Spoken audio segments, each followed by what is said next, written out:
country called the South. I was the only person from South Carolina here when I came. The reason I came to Andover, I went to a school called James H. Hamlin Academy. James H. Hamlin was a famous secessionist and ardent racist. My school was founded during the desegregation times in Columbia, South Carolina, in order to have an exclusively white Anglo-Saxon Protestant school. I do believe we had a Catholic. There were no Jews. There's very few Jews in South Carolina, even though one of the oldest synagogues in the country was founded in Charleston, South Carolina, my hometown.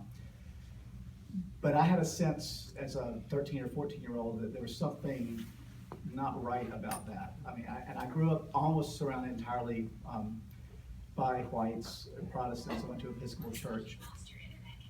But I knew something was wrong about that. I really wanted something different. And one of the things that also, that there was a great separation of traditional values in the South of male and female roles. And one of the things that I particularly remember tonight was wanting to have an intelligent conversation with a girl. And one of the first people I met here was Tamar Gindler. So that got checked off my list very, very quickly. But seriously, that was one of the, I knew there's something else out there, and I went through the Insider's Guide to Prep Schools and went up and down the list. My parents had no indication, they didn't want to send me to prep school, but I wanted to go. And I chose Andover. And one of the things that struck me when I toured Andover was the relative diversity. It certainly wasn't a 50-50 black-white school, it wasn't, but compared to where I was coming from, it seemed vastly diverse. And as it turned out, I was surrounded by people right off the bat, very different from my background. John Harkle became my best friend, still for life. We had, I don't recall any Muslims at Stearns, or there was very few, but certainly. The first kids from the PRC. Yeah, yes, yes. Yeah, we had Yan Ming from China was there, but the diversity is, but particularly the number of Jewish students that I came in contact with very quickly. Many of whom are here tonight. Sherry Kaplan, I think Bob Weil, who I think his brother is here, was very close.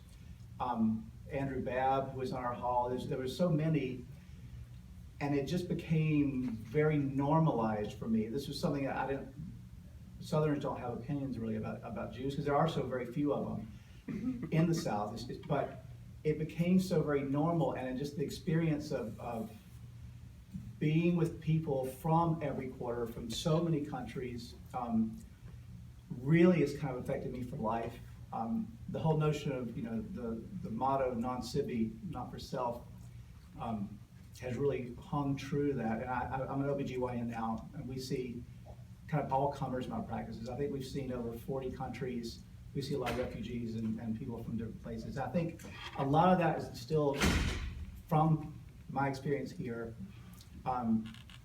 Just from seeing kind of everybody equally, and that was something that wasn't raised that way, but I really felt deeply.